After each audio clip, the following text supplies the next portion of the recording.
Hey, what's going on, friends, family, and people I don't know from Adam? Hey, I've had a couple of questions, several questions actually, in the last couple of days. Hey, why are you making these videos, man? What's this all about? So, let me tell you, um, there's a lot of anxiety that exists right now between the black and white community. If you don't feel it or if you're not aware that it exists, you're just not living in society because unfortunately, there's just a lot of tension. And what I believe is it's because we don't know each other as well as we should. We're not familiar with each other. When you're not familiar with something, you feel like you're different. And when you feel like you're different, you separate yourself. You don't have good communication. You don't have conversation. You don't try to learn. And when you're not trying to learn anything, you're building walls. And what I'm trying to accomplish is just facilitate some conversation between black and white people. Open, honest conversation. Nobody's wrong, nobody's right. There's no agenda. It's just conversation. Get to know each other. Hey, what do you like to drink? What do you like to do on the weekends?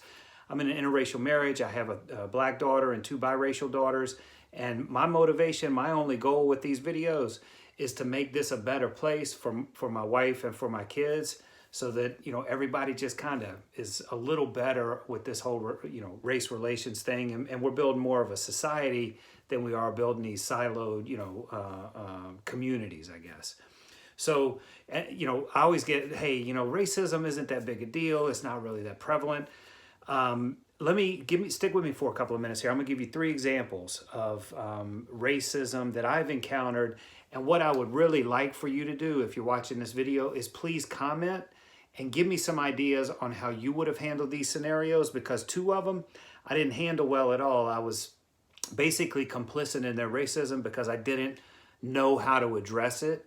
I didn't know what to say, and I'll give you a little backstory on that here in a second. But look, so a couple years ago, this last couple years, I'm at a client's meeting. I'm not going to call anybody out. I'm not going to make this personal. This is just situational. I'm at a client meeting, and the owner of this business says, I don't want, with my advertising, I don't want to attract those kinds of people. I don't want to attract, the black people, because all they do is eat all my popcorn and drink all my drinks, and they don't ever buy anything.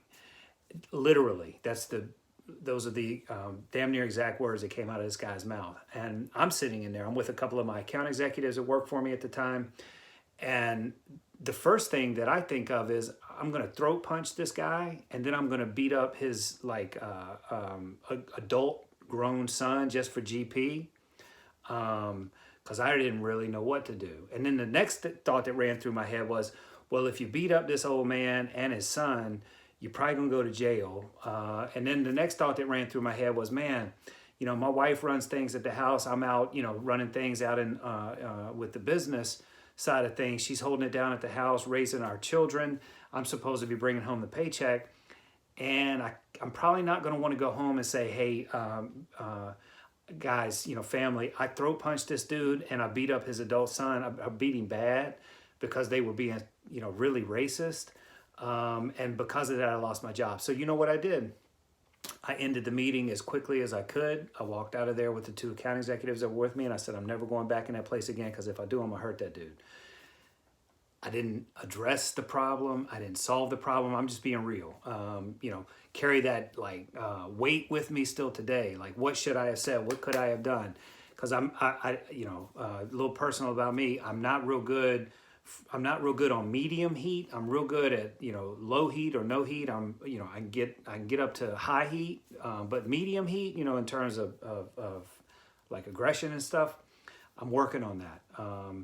So here was this situation that I faced personally, and I didn't know what to do. All those thoughts ran through my head in about 10 seconds, and I left there. And to this day, I'm embarrassed that that's how I handled it.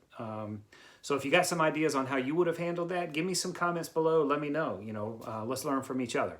Second scenario, I wasn't on this call, thank God, because I'm a little bit of a different person right now. I told you that other stories a couple years ago. This just happened a couple of weeks ago. One of my account executives at a place of business that he does business with, or one of our clients, and this client decided, you're a white dude, I'm a white dude, let me show you this cool thing I got. And he pulled out his great-grandfather's Grand Wizard, what do you call that, like outfit, I guess? I don't know what it was exactly, the thing that they will wear. And obviously proud of it, keeps it in a drawer at the office. I've been to this guy's office before, had no idea. And, you know, stuffed it back in a drawer, moved on. They moved on about the conversation. Like, how would you have handled that? So, you know, if you got some ideas on what you would have, because I would have, like, I'm at this point now with my life, I would have just said, hey, dude, not what the, you know, I don't know. It's, again, would have had a hard time having a rational conversation, excuse me, in the face of that kind of racism. So this is just real, y'all. I mean, this is like real stuff. This is 2 years ago, like 2 weeks ago. And then a few weeks ago, third scenario, you know, I got one of our kids and, you know, she's on a sports team, and the sports team uncovers, you know, through the power of social media. And, you know, if you make a video at any point in your life, that video is always going to be around now, right? So evidently a couple of years ago, like 3 of the kids that she plays lacrosse with decided to make this video, and they were, you know, they were like 12 maybe at the time. So 12, right? But not 2, you know, or 3 or 5, they were 12. And they evidently took to dealing in the N-word like they were dealing in, you know, mic drops or something, right? So it was like in this and in and just in, and wasn't in the context of a song, which, you know, we can address that at a different time. This was just straight up like dropping them, right? And they got in trouble with the school, you know, I'm sure they got in trouble with their parents, I imagine, you know, I don't really know. But lo and behold, nobody, you know, this has been buried now. It happened a couple of years ago, it got buried. So then it comes back up. Somebody, I guess, finds a video, you know, throws it out there. And literally nobody now at the high school level knows that this is going on, right? Well, then you know, my kid gets people texting her, hey, have you seen this video? And the sports team is like, hey, you know, messages flying around. Did you see these? You know, because 3 of them play, you know, they've been playing with these people and had no idea.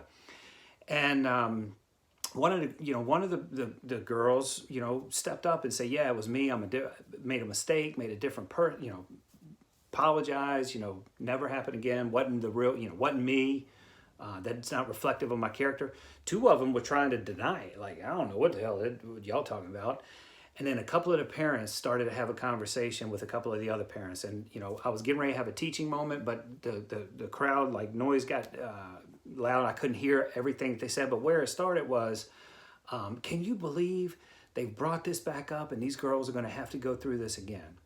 And all I could think in that moment was, words have meaning. And if you do it or you say it and it wasn't right, it's a good chance it's going to come back. And the best way to handle that is just to be straight up about it and say, hey, yo, look, let me be proactive and let you know I made a mistake. Here's what happened. Not proud of it, not happy with, not who I am today. But let me just, you know, I don't ever want us to pretend like this has never happened. So let me just be honest with you, right? So long-winded way of saying, my intention is this. If I can do anything to touch some person, one person, and they become a little better with their, you know, just like openness to get to know people across racial lines and across sexual lines, across socioeconomic lines. This could be, it just doesn't have to be black and white. This could be rich and poor. This could be, you know, gay and not gay. It doesn't matter what 2 groups is, but the groups need to get together and start to get to know each other. And my experience is with black and white people. So that's why I'm speaking on this. I have a personal relevant experience with this.